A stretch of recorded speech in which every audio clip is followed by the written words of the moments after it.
Hello everyone, Mike Kruger from Weather NorCal. This is, well, kind of an unofficial NorCal Ag sponsored by Laston County Nursery.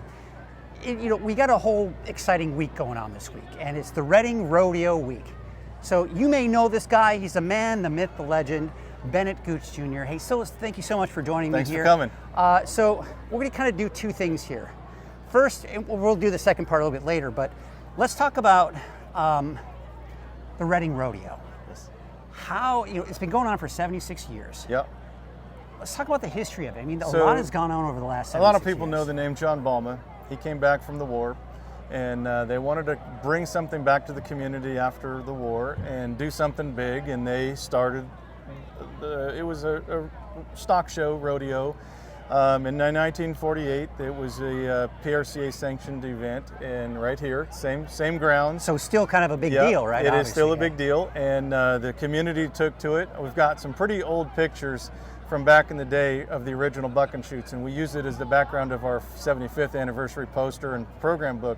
And it's looking that way across the Civic before anything was built. It was back when they mined the rock for the dam. Yeah. And the old chutes is pretty awesome because you can see some of the old trees that are still there today in that photo. And there was a Cadillac pulling a two-horse trailer in the background. I mean, it was. They have horns on the Cadillac. Yes, right? It was amazing. And this thing's been here in this same spot for so long that it's just a Redding tradition. That's awesome. Now, we were talking earlier how you've been associated with working with the Redding Rodeo Association. By the way, you're the president. I am the president of the Redding Rodeo Association, but you weren't obviously for the last 30 years. No. You've been working with the Redding Rodeo for 30 years plus, or about 30 years. Yep.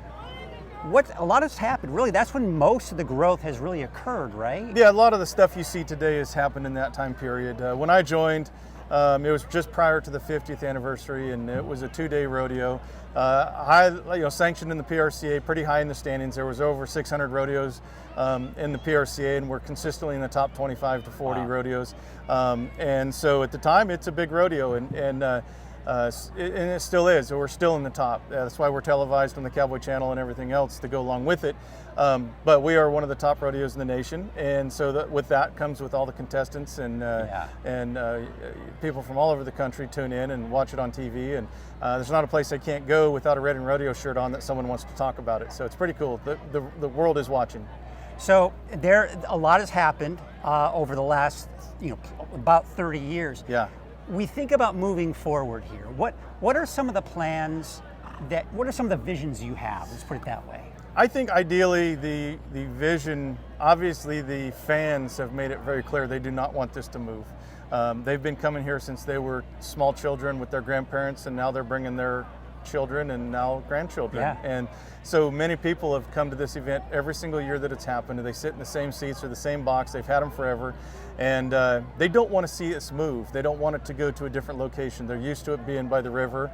That's why it's bucking by the river. Yeah. And so my vision is to kind of rebuild it or just renovate it in pieces over time in its original position, but make it nicer for the fans and contestants and everybody that we can, bring it into a modern facility. And that's awesome, like you say, modernization, and really just kind of utilizing the space here and trying to really pack more people, really, right? And you want it to be modernized more than anything just for accessibility and everything else that goes along with it. Ease of making sure everyone's safe and everything has a good time. But you got to preserve some history also.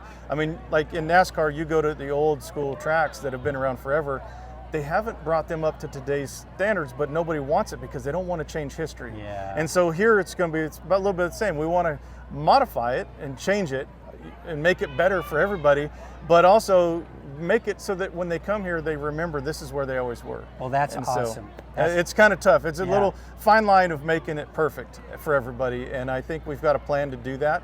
We just have to get through this riverfront specific plan and show what we can do here, and we have mechanisms in place to be able to fund this and move forward and make it happen. Well, high hopes. I wish you nothing but the best of luck here as we do move forward. I wish you nothing but the best of luck as we move forward this week as well. I know you're a very busy man, so I appreciate you taking the time out of your busy schedule to talk with me, and we will be back.